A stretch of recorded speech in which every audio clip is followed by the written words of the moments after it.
Cielo Vidente. ¿Recuerdas este nombre, el paparacito boyacense? ¿Te has preguntado qué pasó con él? Pues bien, hoy estamos con Misael Suárez Moreno, nacido en Úmbita, Boyacá, periodista, humorista, gestor social y entre otras facetas que tiene él. ¿Cómo está, Misael? Buenas, Lau, y a todos los seguidores, saludo cordial. Bien, aquí en Tenjo, contento y enamorado. ¿Cómo le ha ido acá en Tenjo, en este municipio, que no es un municipio, pero ahora vive aquí? Sí, uno es de donde vive. Uno es de donde vive. Sí, bien, llevo aquí viviendo 6 meses, la gente muy querida, Tenjo muy querido, el ambiente, esto es un paraíso. Vivo bien aquí en Tenjo. La gente lo conoce como el paparacito. ¿Por qué? Sí, debe ser por estas gafas. Cuéntenos, a ver, Debe ser por estas gafas. Ahora sí, de haga un pronto. pedacito de su personaje. Yo soy el paparacito boyacense a mucho honor y hoy estamos en un evento especial de cultura y folclore aquí en el municipio de Tenjo. Sígame para más chismes, Para más consejos, como dice la para más gente. consejos en el lavadero del canal RCN.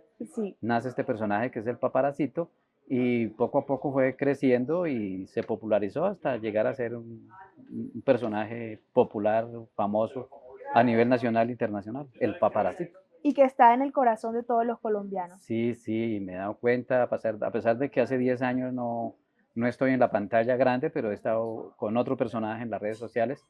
Este personaje está trabajando desde la oficina, gestionando, abriendo puertas, haciendo negocios, porque pues gracias a que lo que me dice que se quedó en el corazón, pues uno llega y lo identifican, y usted es el paparacito, y ahí entonces ya uno tiene abrazos, besos, cariños, fotos y trabajo, porque el paparacito es el que abre puertas.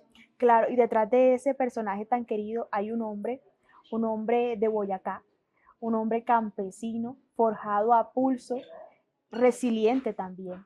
Hoy queremos conocer su historia de vida, dónde nace usted, cómo crece, en qué contexto social. Bueno, yo soy de Úmbita, Boyacá, vereda 9 Pilas, se llama mi vereda 9 Pilas, ahora es de 8 Pilas porque salí yo. Y, eso es región de Márquez, departamento de Boyacá. Úmbita queda, para quienes no conocen, mucha gente se ubica por donde nace el río Bogotá, ahí. A un lado está, de la parte de allá del río Bogotá, donde nace el río Bogotá, está Úmbita. Y de este lado está Villapinzón, Cundinamarca, que es donde ya pasa el río Bogotá. De ese sector soy yo y nací en la vereda, cultivé la tierra desde muy pequeño, mis padres agricultores, ganaderos, y desde más pequeño, porque usted no lo crea, yo era más pequeño, Pero trabajando ha la tierra. crecido usted. Me he estado desarrollando, me he estado desarrollando.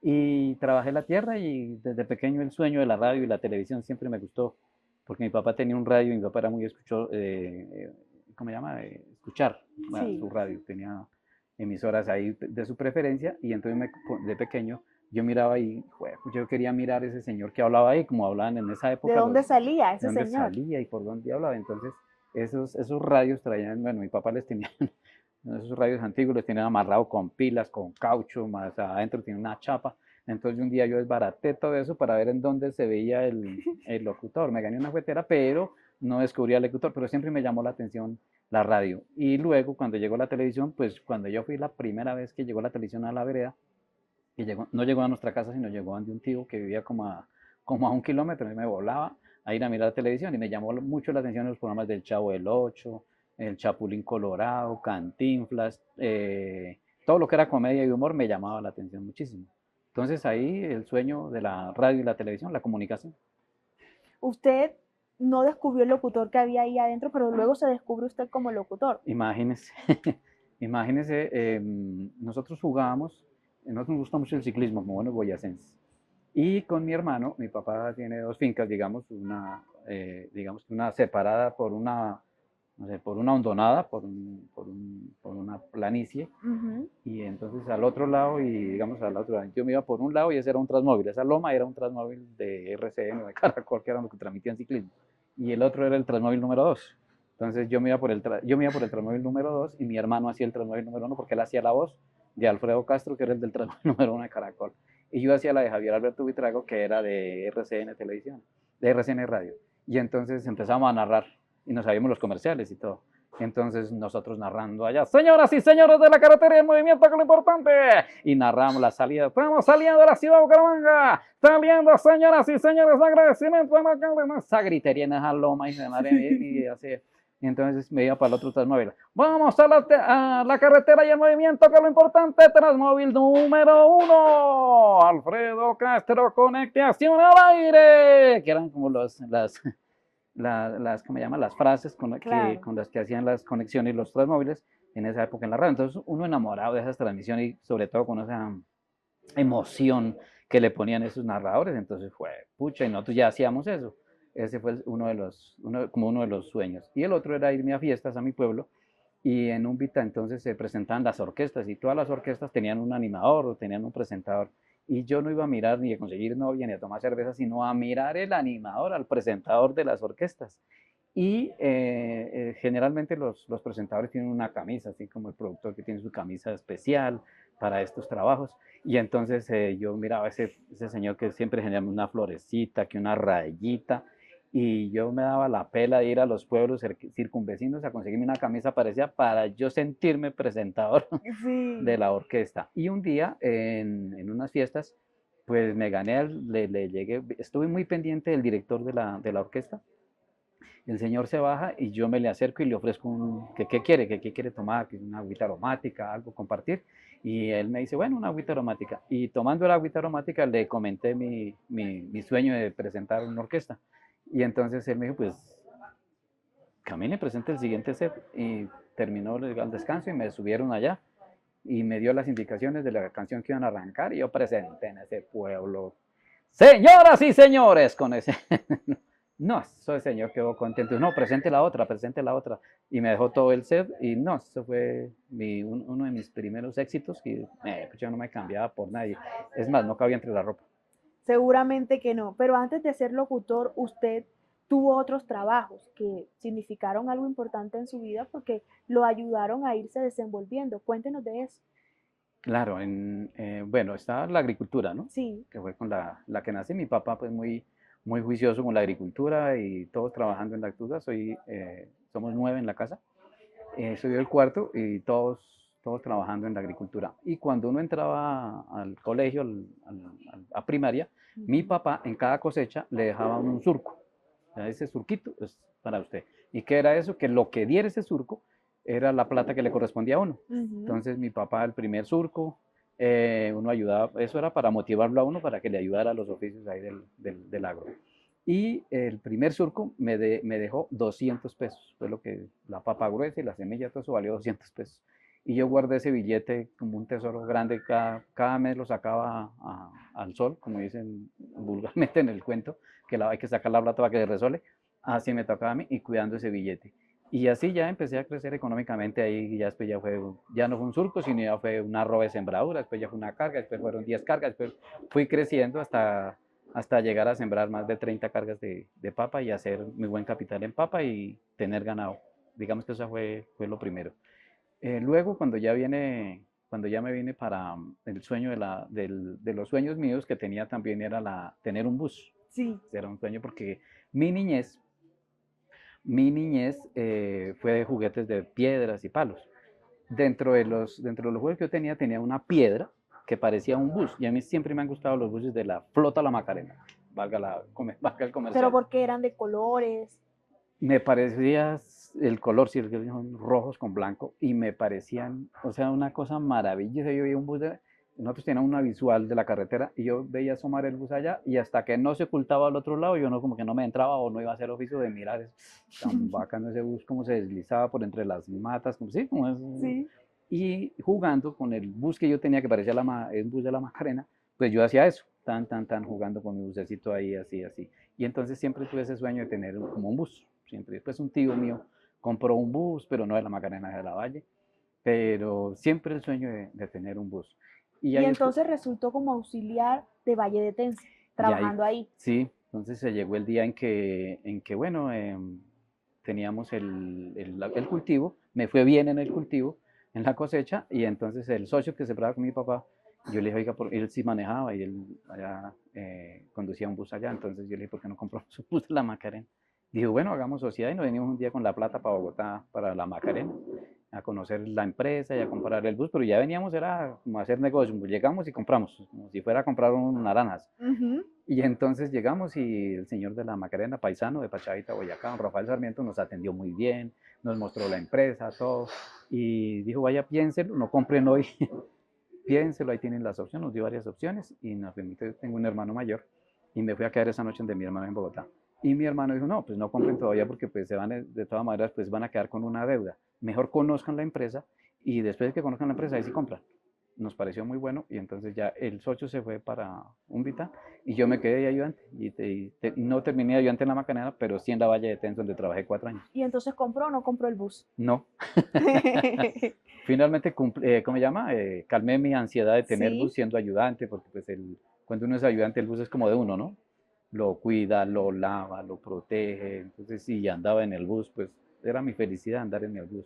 Y no compró entonces el bus, pero compró un taxi. Sí, después el sueño del sueño de estudiar, porque pues iban pasando los años mientras estas vivencias iba teniendo, iban pasando los años y veía que como que el sueño de la locución, de la radio y la televisión como que no llegaba. Entonces, ya con los ahorros que tenía, más lo que había ahorrado en la Valle de Tensa, compré un taxi para trabajar de día en el taxi y estudiar de noche, terminar mi bachillerato y hacer la carrera de comunicación. Y entonces compré el taxi efectivamente y empecé a trabajar. Y como a los 2 meses, para una Semana Santa, precisamente un jueves santo en la mañana, yo había pasado varias semanas antes en Bogotá y no me parecía como muy chévere porque la Semana Santa en Boyacá es muy diferente, con lo integra uno con la familia y comida, comparte uno, o sea, es otro mundo y es un despejar, digamos, de la rutina de Sí. Bogotá. Y entonces, no, esta Semana Santa sí me voy para el pueblo, entonces madrugué y voy a trabajar el último bus para el pueblo sale a las 3 de la tarde. Voy a trabajar hasta la 1, guardo el carro y me voy para el pueblo y vengo hasta el domingo. Madrugué a las 4 de la mañana, recogí una carrera que me salió ahí en el barrio Tejar y me fui. Y un borracho por la autopista norte con 140, más o menos me fue a adelantar y al adelantarme le dio por un costado al carro mío y me mandó en vuelta de trompo al caño. Y usted tuvo que seguir pagando Y ahí ese quedé. taxi que había comprado. Ahí sí, se me vino el mundo encima, porque bueno, los señores eran alemanes, estaban borrachos y pues manejaron el tema todo con plata, no se hizo croquis, no se hizo nada, y ellos se comprometieron con pagar los daños, pero bueno, finalmente no lo pagaron, esta es la hora que no han consignado, entonces tocó por el seguro, y bueno, todo ese tema, y ya engrampié a mi hermano para que, pues ya en esa situación mi hermano pues asumió lo del carro, y yo quedé sin trabajo, y es ahí cuando llego a ser mensajero. ¿Y cómo fue esa experiencia de ser mensajero? De ser mensajero. Entonces llego a ser mensajero de panadería, digamos, con bicicleta panadera en un supermercado, ahí en el barrio, en el norte, en la 134 con autopista, y empiezo a trabajar como con ese, sí, con el dolor De la pérdida. con esa frustración. Sí. Y empiezo a trabajar y empiezo a ver que las propinas son buenas. Ujú. Entonces yo pues con mi nadadito perro, con mi forma de ser ahí haciendo mi trabajito, pues las muchachas del servicio muy, muy queridas, ellas me dejaban 500 por cada pedido que llevaba, me daban 500, 300, 600, otras dejaban 1000 y empecé a ahorrar así. Y los viernes y los sábados y los domingos estaban los dueños del apartamento, los dueños de la casa, los patrones. Y ellos dejaban 2000, 3000, 5000, cuando llovía le dejaban a uno 10.000, los viernes por la tarde pedían whisky, pedían cerveza, y yo lleve pedido. Entonces fui acumulando y ahorré, y ahorré, y ahorré. Entonces ya pagué las deudas, ganaba, o sea, el sueldo que tenía, lo tenía, digamos que me garantizaba la vivienda, el- la manutención. Y ya lo de propinas era ahorrar para ver si podía otra vez recuperarme y otra vez volvió el sueño De de estudiar. estudiar. Y efectivamente, como ya a los 4 años de trabajo, entonces la señora que me había vendido el carro me dice que si conocía a alguien que prestaba plata. Entonces le dije, pues yo le presto, yo le presto plata, pero si me paga el 4%. Y entonces dijo, no, pero al 4% es mucha plata, no, no, no, no. No. Le dije, pero si su merced me paga el 4%, yo puedo estudiar. Porque vea, su merced eran 5 millones. Su merced me da son 200.000 pesos. Me gano 300 de allí, son 500. Con eso pago arriendo y con eso me da el trabajo. Y con eso pago el arriendo y con eso como. Y con eso puedo pagar la universidad. Y yo los sábados, entonces trabajo en la cigarrería, en las noches hago un turno de noche de 6 a 10 de la noche y los domingos. Y ahí complemento. Y, Digo, si va a estudiar, sí. y le presté la plata y la tuve casi mientras estudié, prácticamente me pagaba los 200 Claro. mil Y entonces juicios. ahí usted comienza a estudiar locución y cómo es ese apoyo de su familia allá en Boyacá, hasta acá, hasta Bogotá, ¿lo apoyaban o era como por teléfono? Sí, pues no, pues digamos que no había mucho apoyo, digamos, económico, Ujú, pues mi hermano que estaba en Bogotá me ayudaba, me orientaba, porque pues uno en esos momentos de como qué hacer, cómo solucionar los problemas, pues mi hermano siempre yo estaba como pendiente, ayudando, y de Úmbita pues mandaban la papita, cuando venían traían arepitas y eso. Y ahí, digamos que el apoyo de la familia moralmente y sentimentalmente bien. ujú. Claro que antes está la situación cuando uno tiene los sueños, ¿no? No, usted no es capaz. No, usted no puede. No, usted no quiere. Eso, ¿usted qué va a hacer? No, más bien piense en sembrar la papita, más bien cuidar su ganadito, porque eso de la televisión. Y sí, pues realmente era muy remota que se diera la situación de llegar a la radio y la televisión. Pero usted siguió hacia adelante. Yo Cuando usted seguí. culmina sus estudios, entonces, ¿dónde incursiona? Pues estudiando en el Colegio Superior de Telecomunicaciones, que fue donde estudié comunicación, entonces lo mandaban a uno a hacer investigación, Ujú, a hacer investigación, cómo funciona una emisora. Entonces me tocó la Vallenata de Caracol. Estaba Juan Borrero, paisano tuyo, ujú. Juan Borrero Junior, en la Vallenata. Entonces me fui para la Vallenata a conocer a Juan Borrero, porque pues Sebo Sornón, que tenía ese señor, también escuchando a ese señor, no, admirar a ese señor, ¿no? Y la radio, conocer una emisora por decir todas esas cosas que Sí. tiene uno de esto, de la pasión, del gusto. Y bueno, hice ahí como unas pasadas, ahí me explicó Juan, bueno, qué, pero no me llenó, o sea, esa clase como que no me llenó, pues yo me fui para RCN, me fui para Radio Santa Fe, me fui para Radio, porque me di cuenta que el carnet del Colegio Superior le abrían a uno las puertas en las emisiones. Entonces yo llegué a mí, yo soy Sí. estudiante del Colegio Superior de Telecomunicaciones y estoy haciendo esta tarea. Ah, claro, bienvenido, siga. Y entonces me atendían en RCN, me atendieron así, entonces, y llegué a Todelar. Y el señor que me hizo el recorrido en Todelar me dice, bueno, aquí hay un paisano suyo de Garagua, Boyacá. ¿Sí sabía? No sabía. Jairo Vera se llama. Ay, bueno, y tiene un programa de humor. ¿De verdad? No, eso mi imaginación voló, de averigüé cómo era el programa, qué horas y nada, qué ta. Y al otro día entonces tengo una anécdota, que es yo llamo la anécdota del guiño a la secretaria, de la recepcionista de Todelar. Póngale ¿Usted cuidado. la enamoró? Casi. Entonces, por poco y nos casamos. Bueno, entonces, bueno, y me averiguo el programa y llego al otro día, el programa era de 7 a 8, el Trabuco del Humor. Y yo Vea, tómese el el cafecito que otro se día le va a pues es que enfriar. usted no me deja. Hable ahora usted. No, entonces llegó a Todelar y usted enamoró a la recepcionista. Fue mi estrategia, Ajá. porque, o sea, ¿cómo llego? ¿Cómo convenzo? ¿Cómo convenzo? ¿Cómo conecto? Entonces, uno me ilusioné porque el paisano de Garagua, yo conozco Garagua, conocí a Garagua, dije, no, pues es paisano, que sepa que soy de Úmbita, él me va a ayudar porque sí, yo tenía esa fe. Y la otra era cómo llegarle a él.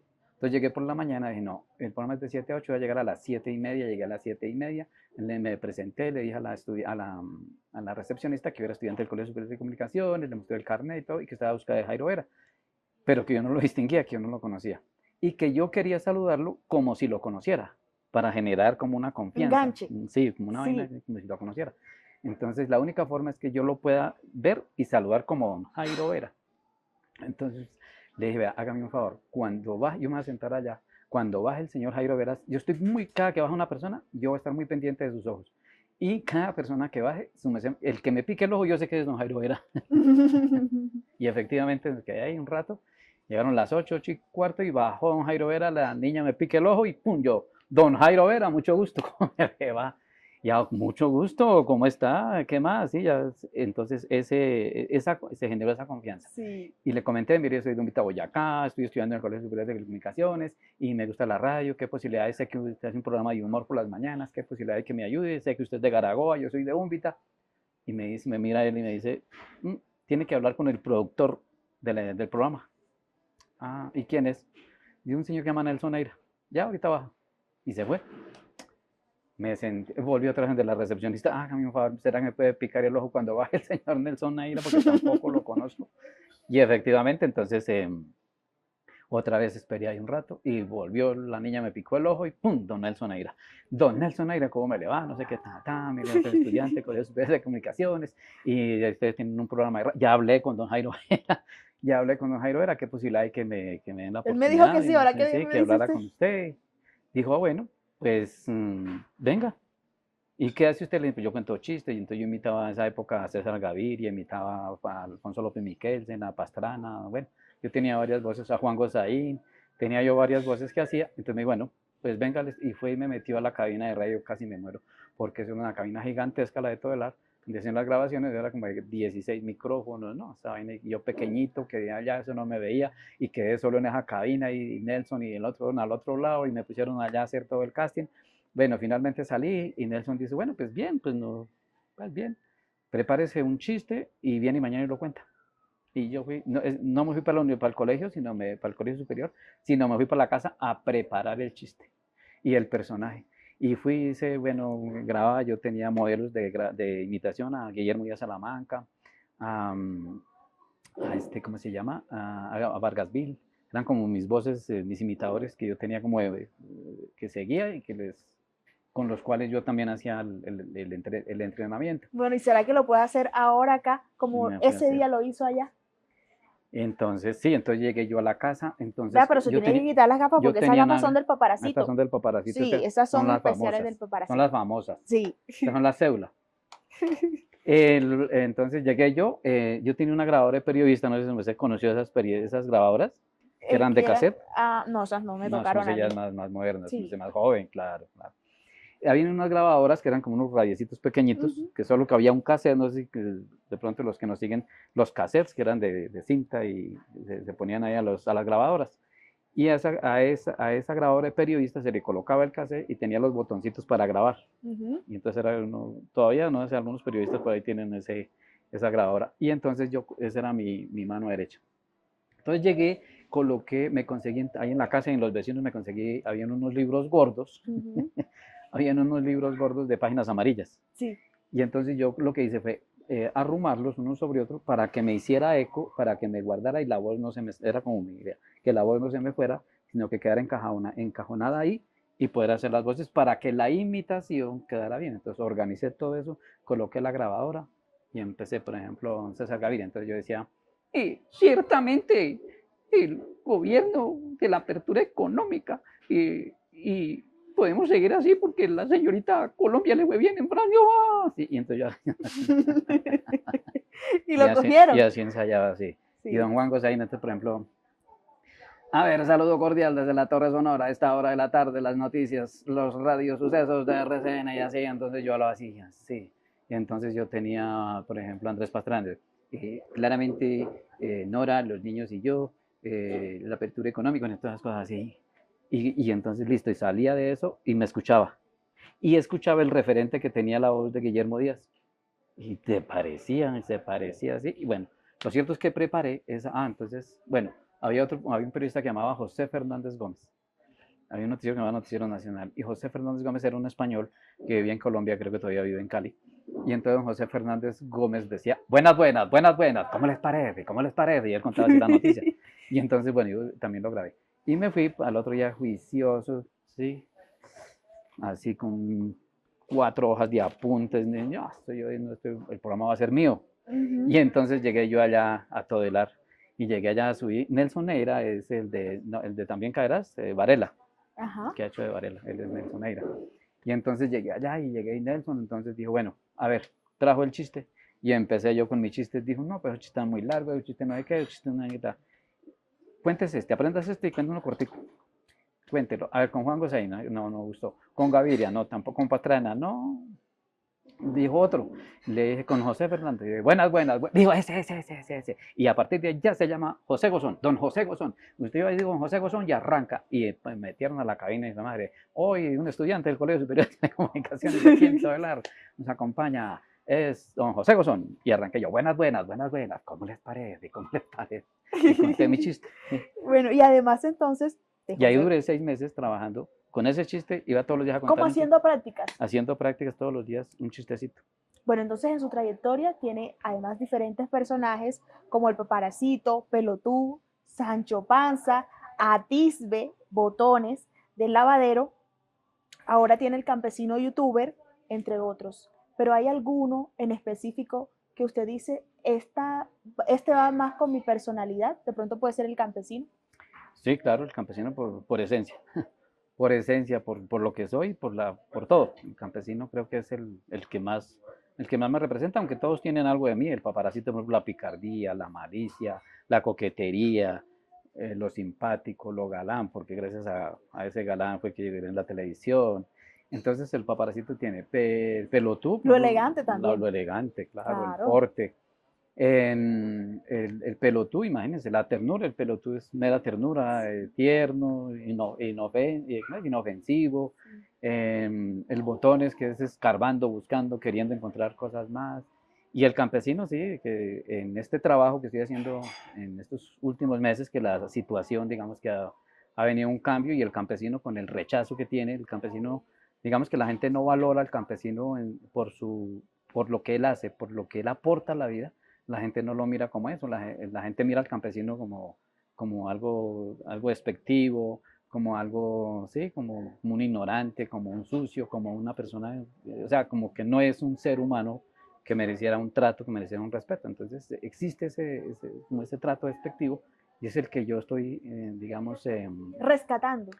aguantando, aguantando porque yo, por ejemplo, me voy para Bogotá o me subo aquí en un bus o aquí en el pueblo, uno sale y lo miran a uno de campesino y lo miran como los niños, por ejemplo, lo miran a uno como un bicho raro, lo miran de arriba abajo y le preguntan a la mamá, ¿y es qué es? ¿Sí? ¿Cómo qué es? No, es un campesino, ¿sí? Lo que yo alcanzo a escuchar, es un campesino, lo miran a uno así. Estuve en un evento, por ejemplo, en Bogotá de youtubers, ¿sí? Una anécdota. eh, ya estando de campesino, entonces hubo unos premios youtuber en Bogotá. Eso fue para como en el 2019. Una jefe de prensa me llama por el paparacito. Entonces yo decía, ay, paparacito, ¿por qué no hay nada de los youtubers? Que no hay que tratar. Le dije, pues yo soy youtuber. Dijo, ¿de verdad se volvió youtuber paparacito? Le dije, pero estoy con un campesino. No, el youtuber no es el paparacito, el youtuber es un campesino. Pues venga, me dice, pues venga. Y me fui. Y entonces llegué yo con mi ruana y mi sombrero y un muchacho me colaboraba en la grabación y llegué al evento a la entrada y llegué a entrar y no me dejaron entrar. Entonces las que estaban coordinando ahí me dicen, no, no, el señor, por favor, que se retire, que No se lo retire, reconocieron. que se retire. Entonces, no, pero me invitaron.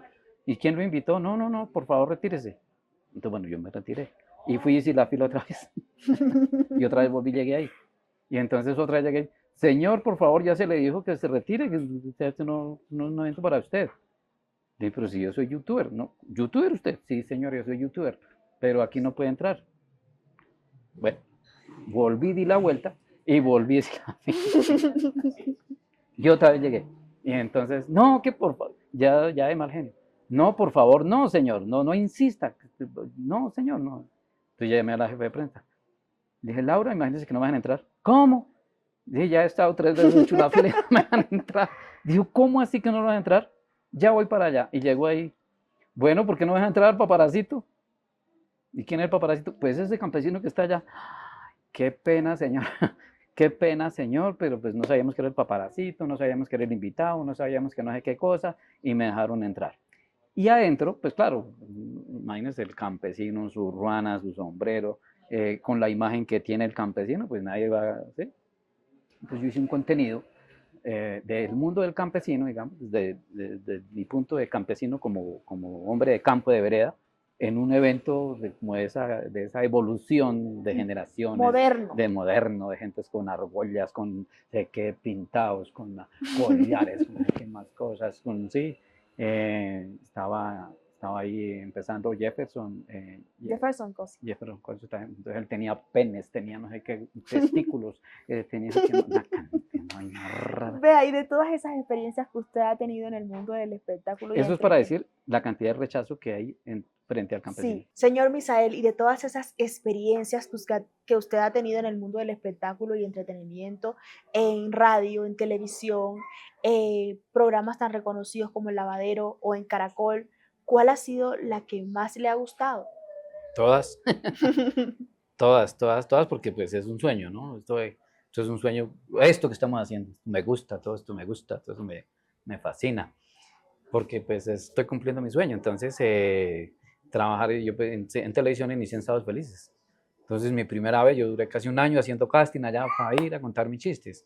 Y la primera vez que fui a contar chistes salí en hombros, ¿sí? Pero no por lo bien que me fue, sino porque quedé tieso en el escenario y me sacaron en hombros, ¿Y ¿sí? cómo así se desmayó? No, quedé tieso en el Ah, escenario porque yo había hecho, a ver, el público lo llaman el monstruo de las mil cabezas. Entonces yo estaba confiado que tenía como esa, ¿cómo se llama? Como ese feeling, como esa conexión con el público, porque yo había hecho plaza pública, me había presentado con mis cuenticos en ujú. algunos pueblos de Boyacá, había hecho tarima y plazas de toros. Y cuando llegué allá, pues yo empecé a contar mis cuentos y la gente no se rió en los primeros y como en el primero y en el segundo no se rieron, yo me empecé a asustar. Y en ese susto me fui paralizando. Se me fue acabando la saliva, se me fue acabando todo y terminé el libre, o sea, también Milton, de Sábados Felices, también un guerrero, el hijo de madre, porque me dejaron allá, o sea, yo estaba ya trabado como desde el minuto uno, ya estaba hablando de los, esto, y nadie decía nada y nada, y yo veía eso que, o sea, yo, ¿cómo le digo eso? Como, no hay nada terrible, o sea, yo veía eso, o sea, yo echaba el cuento enredado, pero yo, una vaina, una situación patética. Y terminó eso, dijeron corte, y yo quedé allá. Y entonces ya alguien dijo, por favor, por favor, Sáquenlo. sáquenlo de allá. Y literalmente, pues estaba el Mochito Sánchez, el Vaquito Agudelo, Guachimán, estaba Carol, bueno, todo ese elenco de Sábados Felices y todos, entre todos, Coravisa, en, todos ellos fueron y efectivamente me sacaron en hombros y me llevaron, me acostaron en una mesa y me empezaron a echar agua así y cada uno de ellos empezó a contar su primera vez. Entonces era Mm, tranquilo, Misael, no, normal, no se preocupe, a mí me pasó tal cosa. Y cada uno contaba una anécdota, cada uno, no, y era esto, y el otro decía, no, pero cuando a mí me tocó, y el otro, y el otro, cuando a mí me tocó. Y entre todos, 2 horas, en 2 horas me tranquilizaron. Sí, y ya claro. empezaron a preguntar cómo me llamaba, dónde vivía, qué bus cogía, y cuando ya vieron que me estaba bien, me mandaron para la casa. Y eso Entonces, esta fue mi seguro, primera experiencia. claro, y eso seguro no fue nada para las crisis que vinieron después, porque usted dentro del 2010 y el 2020 tuvo una crisis importante en su vida. Cuéntenos sobre eso. Crisis, de eso sí sé. Crisis sí sé. Bueno, una fuerte, digamos, la del 2010. Bueno, la del taxi fue una Ujú, terrible, fue una cosa terrible. La del 2010, que fue cuando me quemé, y tenía una casa ahí en el barrio Villaluz, en Bogotá, y mandé a arreglar la casa y el día que me la entregaron fue una noche, y esa noche fui a recibirla y efectivamente la recibí, el señor, el maestro, se fue como a las 11 de la noche, yo me quedé revisando, abrí el horno de la estufa de gas, esas estufas de gas traían tubo que va para el horno y el tubo que va para los fogones. Seguro había un escape, yo abro el horno y sale una ola de fuego y me quema. Eso me llevó a estar 18 días en cuidados intensivos en el pabellón de quemados de Simón Bolívar, después de todo un drama para llegar a conseguir una cama allá. Saludo cordial a toda la gente del Hospital Simón Bolívar, que pues finalmente nos ayudó y salimos bien. 18 días en cuidados intensivos, una experiencia de vida impresionante, en donde uno ve que la vida depende de nada prácticamente, que en cualquier momento se puede ir, que un quemado se puede morir en cualquier momento, un quemado hay que correr rápido porque en lo que primero salen las plaquetas de la sangre, que son las bolsitas que se arman, entonces yo estaba lleno de bolsas de esas, entonces me trataban con mucho cuidado, yo llegué primero al Hospital San José, y allá lo que cuidan era que no se me reventara ninguna bolsa para evitar una infección. Bueno, todo ese cuento. Y de ahí, después de esa crisis de vida, porque ahí fue a aprender a valorarse uno más, a ver cómo funciona, por ejemplo, su sangre, camina en su torrente sanguíneo a más de 50 kilómetros por hora, imagínense eso. Saber eso, que está dentro de uno, o sea, cómo funciona el organismo de uno es impresionante y que hay que cuidarlo. Entonces, de por sí yo me venía cuidando, pues, siempre he sido muy natural, muy de muchos cuidados, no de excesos ni nada, sino de muy valorando mi salud. Pero, y además que consumí un producto natural, se llama alfalfa, y la alfalfa le ayuda a uno a purificar la sangre, que fue lo que me ayudó finalmente a recuperarme por la buena oxigenación. Me habían dado 3 meses y yo casi al mes y medio estaba listo. O sea, pues me dieron salida. Entonces, después de esa experiencia de vida y de estar ahí frente a la muerte, digamos, porque lo despiden a uno, y al quemado le hacen una cirugía muy terrible. En mi caso, el quemado pues tiene que rasparle y le aplican a uno una anestesia muy fuerte para que pueda, y lo despiden a uno de la familia porque lo más posible es que no regrese. Entonces, después de esa, vino la del 2013. El 20 de diciembre, yo soy de negocios, de emprendimiento, de hacer. Y en el 2020, entonces, en el 2013, me quiebro económicamente. Entonces, había montado unas empresas, no funcionaron, no me fue bien y perdí hasta el modo de caminar. Sí, no sé, cuando me vio llegar que yo caminaba así, yo fue que cambié de caminar, porque perdí hasta el modo de caminar. Claro. Entonces, en esa crisis, pues vino la parte económica, pero la parte económica afecta la parte conyugal, la parte sentimental, la parte familiar. Yo tengo 3 hijos y afecta la parte emocional, la parte mental. Y se me fue el mundo abajo y quedé abajo. Y entonces uno en la vida hay que contar a los amigos 2 veces. La primera vez cuando uno es famoso para saber cuántos hay y la segunda vez cuando uno está en crisis para saber cuántos quedan. Y me quedaron por ahí como 2 amigos. Y entonces en esa soledad y en esa crisis pues vino el proceso del sufrimiento por la parte emocional, entonces se me vino todo abajo, eh, la desesperación, la preocupación, hasta llegar al nivel de la decepción. Y cuando uno se decepciona de la vida, eso es un proceso bastante terrible. Claro, y ahí hay que agregar que sale usted del Lavadero, un programa que se termina, creo, en el año 2014. Sí, o sea, al año casi yo venía, digamos que mi esperanza era el lavadero y estaba cumpliendo con las deudas, con los compromisos con el banco, bueno, con todas las deudas que tenía, entonces estaba supliendo con el lavadero y ahí se acaba el lavadero. Entonces la esperanza era que me saliera trabajo, bueno, ahí mismo en RCN o en otro canal.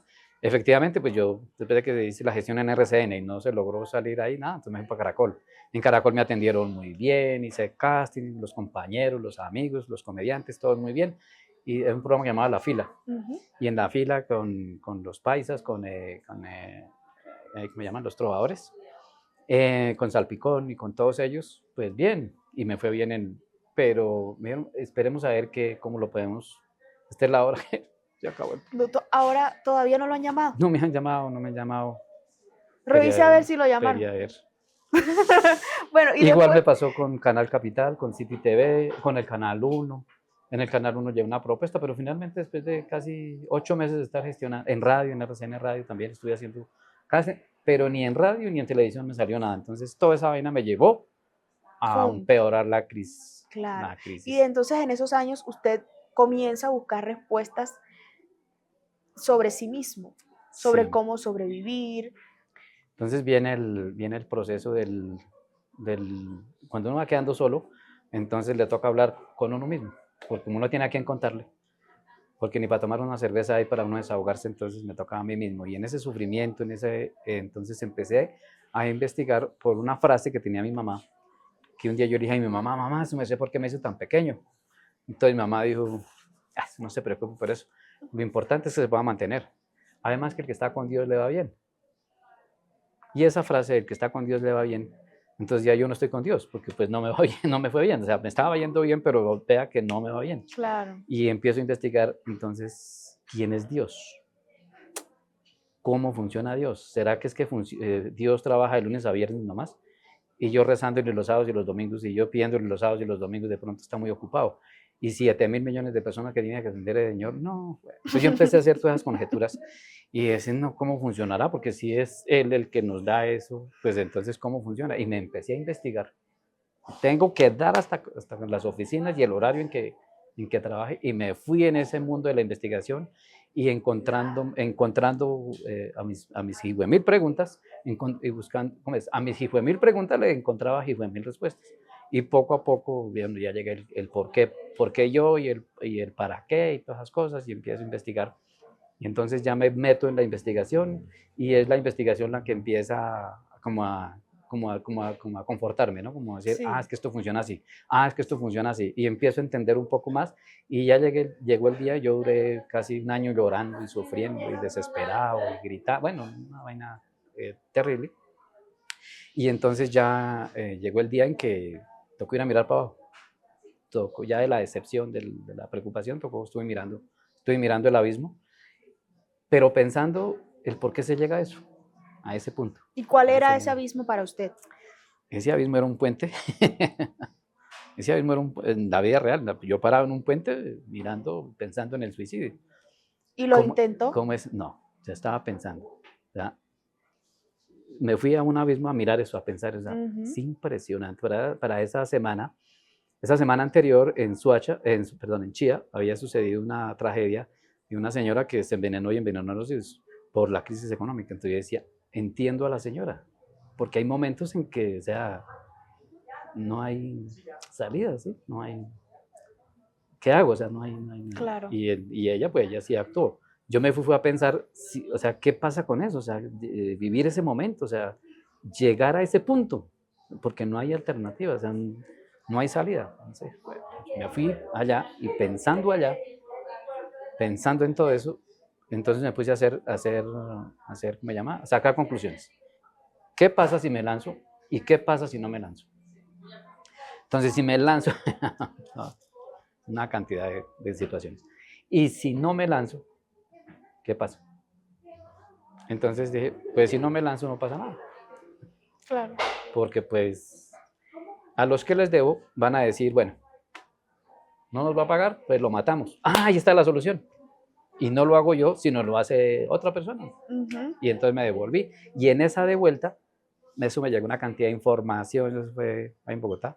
Yo caminé como 2 horas hasta el aeropuerto, pero yo recibí una cantidad de información y entre toda esa información que me llovía de cosas, de mucha información, la conclusión fue, va a llorar la última vez, va a llorar la última vez y va a iniciar de nuevo. Mañana su día empieza a las 6 de la mañana. Y efectivamente me fui, llegué a un parque, allá en Villaluz, me senté allá en unos árboles y me puse a berrear, lloré, lo que me faltaba, lo que me quedaba de lágrimas, y esa berriada me llevó a decir, mañana, ahorita me voy a dormir, mañana a las 6 de la mañana me levanto a, ¿qué hay que hacer? Lo que hay es que hacer, ¿qué es lo que hay que hacer? ¿Qué hay para hacer? ¿Qué hay para hacer? ¿Qué hay que lavar la losa? ¿Qué hay que barrer? ¿Qué hay que conseguir la leche? Bueno, pues ya lo venía haciendo, pero ¿qué hay que hacer? ¿Qué hay que hacer? ¿Y qué se puso a hacer? Me puse a lavar la losa el otro día por la mañana juicioso, me levanté, pues estábamos en el conflicto del hogar, ya estábamos separados, digamos, dentro del mismo techo, pero separados con mi ex, y pues hacer el oficio, arreglar la cocina, barrer, trapear, hacer, ir a traer la leche, pero con actitud, con actitud, con actitud. Esto hay que hacer, tal problema, solución. Entonces encontré ya en la investigación, en el proceso, todo el proceso de entender cómo funciona esto, quién es Dios, todo ese proceso, dije, no, esto funciona así y hay dos plataformas, la negativa y la positiva. En la negativa usted se hunde y en la positiva usted sale. Entonces pasémonos para la plataforma positiva y nos vamos para arriba. Y al otro día positivo, con actitud, listo aquí, el estudio, me volví atrás a los cuadernos, volví a la investigación, volví a los chistes, tengo que prepararme, tengo que sí, resucitar, renacer. Y empiezo a ensayar y como a los 3 meses me llamaron de Candela, un paisano de Úmbita, José me llama, Parásito, ¿y usted qué está haciendo? Que no lo escucho, no lo veo, ¿qué está haciendo? Le digo, no, aquí, juicioso, haciendo, ¿qué hay que hacer? No, imagínate que se fue aquí Germain de Candela, ¿por qué no viene y habla con don William? Pues me fui al otro día y hablé con don William, siéntese ahí, don William Vinasco en Candela, siéntese ahí, mire cómo se hace el programa, duré en el programa, el otro día, venga mañana, y iba mirando. Y yo venía atrofiado, yo venía con todo el choque emocional, pero con la actitud de recuperarme, llegué estrellado, llegué desactualizado en cuanto a farándula, en cuanto a chistes, en cuanto a ritmo, en cuanto a todo. Llegué y poco a poco fui. Don William me tuvo paciencia, don William Vinasco se le agradece mucho, me tuvo mucha paciencia, me tuvo un mes que no daba pie con bola, 2 meses que no daba pie con bola, al tercer mes empecé ya medio a soltar y finalmente trabajé con él 6 años. Y después de todas esas crisis y oportunidades que luego se le fueron dando, ¿cómo ve la vida hoy, Misael? La vida es una maravilla, esto es un paseo. Uno a veces por las crisis, digamos, pues como uno no sabe, pues entonces uno se hunde. Pero entendí que cada obstáculo, cada problema, cada situación difícil que le toque a uno es una enseñanza, es un aprendizaje y hay que enfrentarlo. Y entendí que un problema tiene 20 soluciones, ¿sí? Y que se puede solucionar desde la desesperación, como se puede solucionar desde la tranquilidad. Y es mejor solucionarlo desde la tranquilidad. Así como elige la desesperación, también lo puede hacer desde la tranquilidad. Entonces, elegí la tranquilidad para solucionar, para gestionar, para hacer, para proponer, para crear. Entonces, la vida es un paseo, la vida es una vaina única. Dicen que hay 7 vidas, que no hay que, pero en mi investigación creo que no es sino una, y es la que estamos viviendo. Entonces hay que vivir el día a día, hay que compartir, hay que sonreír, hay que tomar tintico. ¿Qué hay que hacer? ¿Qué hay que hacer? Nos los tomamos frío. No lo tomamos frío, Si hace frío, nos los no tomamos lo frío. tomamos frío, como llegue la situación. Claro. Lo importante es vivirlo y disfrutarlo. Claro, hay algo interesante que se me ocurre en este momento y es que hoy en día hay un programa muy famoso que se llama La Casa de los Famosos y la gente manda hojas de vida allá. y dicen que no son tan famosos como unos como usted, que tienen un perfil tan grande, lleno de tantas experiencias. ¿Usted se le mediría a un proyecto así? Pues a veces las necesidades, las necesidades, ¿sabes? Por necesidad, a veces toca volar la rodilla. Pues sí, lo que pasa es que de todo hay en la viña del Señor, como dicen, el entretenimiento es, digamos, algo que se mueve y digamos que la cultura de hoy que hay es una cultura, digamos, vaga, una cultura, ¿cómo se llama eso? Risible, de payasada, de conflicto, y la gente consume eso. ¿Sí? Sí, La gente consume, la gente le gusta la payasada, la gente le gusta la bobada, la gente le gusta el conflicto, la gente le gusta, sí, todas las vainas que se acostó con tantos, entonces que ya se acostó con 10, y la gente está pensando a ver si se acuesta con otro, sí, o sea, a la gente le gusta el escándalo, todo lo negativo tiene más mercado. sí, Quienes hacemos contenido del otro lado, del lado positivo, de generar entretenimiento sano, entretenimiento, en el caso mío, folclórico, cultural, no tiene tanta aceptación en el masivo, en el público sí. masivo. Entonces uno en redes sociales crece poco, ¿sí? Va creciendo poco. Pero pues digamos que lo importante es hacer lo que le gusta. En el caso de la Casa de los Famosos, pues yo lo que veo es el conflicto. Entonces, empezando que las promociones son de conflicto, ¿no? El canal y la producción, todo va, es que usted tiene que generar conflicto para promocionar y que me voy a agarrar y que los voy a azotar y es que les voy a decir las verdades y que le voy a cantar cuantas cosas en la cara y que yo no me voy a acostar con este y me voy a acostar con aquel, que me voy a acostar con este y aquella con este y que no sé, que entonces, perdónenme, el término un mierdero.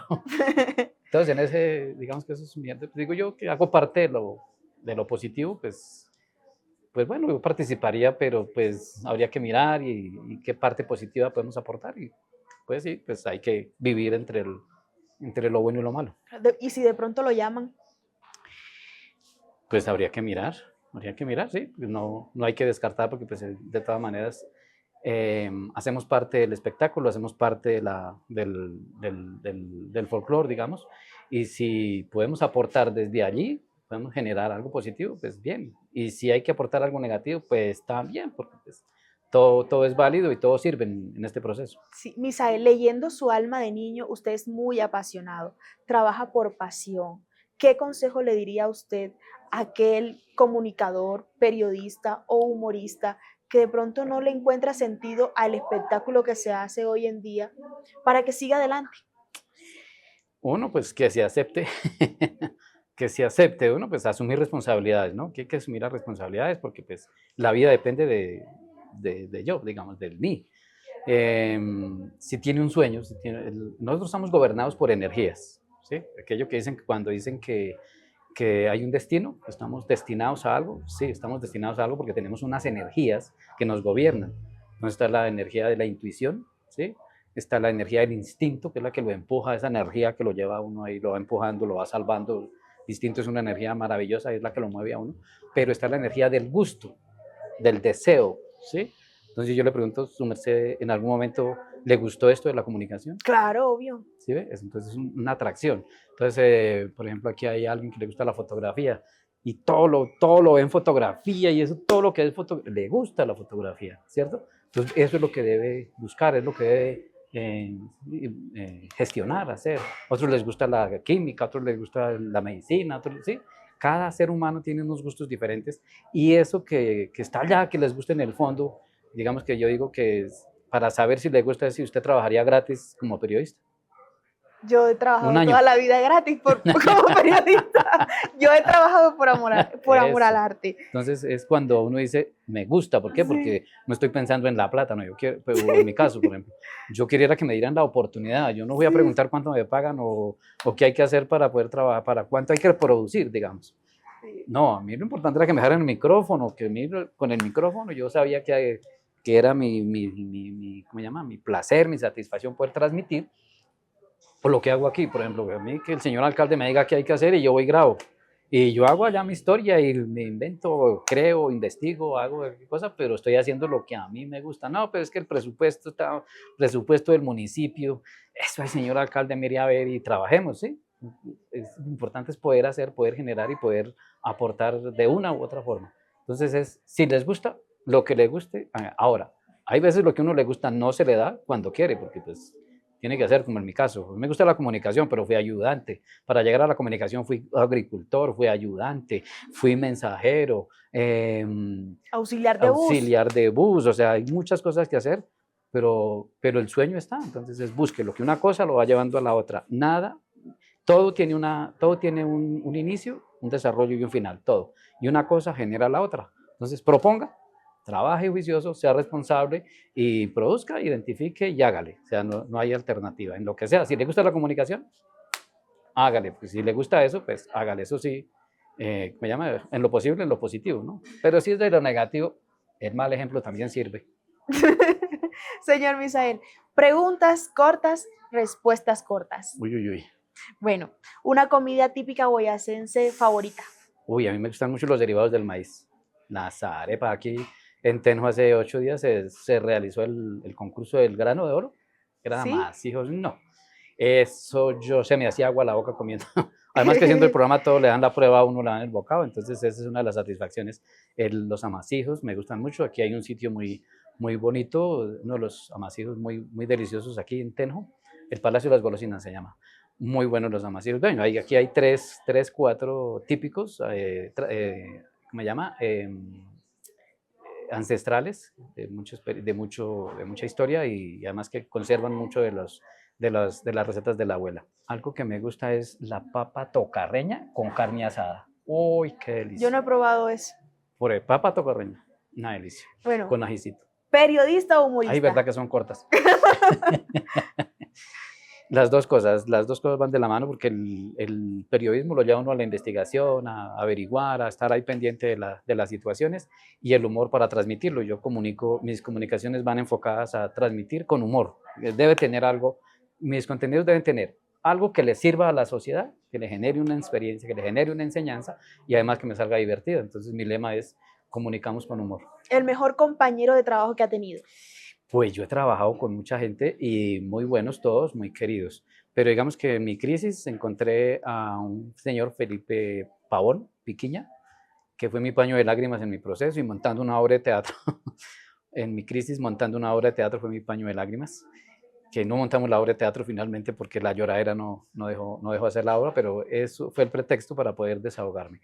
Y en Candela conocí, bueno, de antes, Numael Córdoba, muy amigo, muy compañero y en la crisis, digamos que es cuando se ven los amigos y siempre ha estado ahí. Hay un amigo que se llama César Reyes, que en un tiempo me estuvo colaborando en la producción, también amigos, digamos que con todos me ha ido bien, pero digamos ellos como que han estado en la crisis. ¿Su personaje favorito? Mi personaje favorito, pues hay muchos favoritos, muchos modelos en todo, pero a mí me gustan mucho los personajes de folclore. Por ejemplo, en la música me gusta, por ejemplo, lo que hace el Maestro Veloz, ahora Heredero y todos esos personajes que tienen sus historias y que la música es muy bonita. En el vallenato, por ejemplo, el vallenato, me gusta mucho el vallenato clásico, los Zuleta, de Diomedes, Alfredo Gutiérrez, todo ese vallenato bonito. Esos artistas son mis personajes favoritos. Señor Misael, muchísimas gracias por esta entrevista tan amena, por contarnos su historia, sus crisis, sus respuestas de existencialismo aquí en Reverso. Gracias por haberse sentado con nosotros a tomar un café. A ustedes muchas gracias por venir, a todo el equipo, muchas gracias por venir, por tenerme en cuenta. Y pues bueno, a todos los seguidores un saludo y aquí estamos para servir siempre. Ahí síganme en las redes sociales, El Campesino Youtuber. En el canal del Campesino Youtuber pueden encontrar historias, hay 20 capítulos del proceso del empobrecimiento mental, según mi interpretación. Ahí para que se informen también y los contenidos míos pues van enfocados a la reflexión y al entretenimiento sano y divertido. Vamos a seguirlo todos en las redes sociales. Comunidad Reverso, gracias por ver esta entrevista nuevamente. Gracias por recibirnos acá en el municipio de Tenjo. A todos los tenjanos, no se olviden de compartir, dar like y nos vemos en una próxima entrevista. Hasta luego. Somos una serie de matices. Reverso, más allá de lo evidente.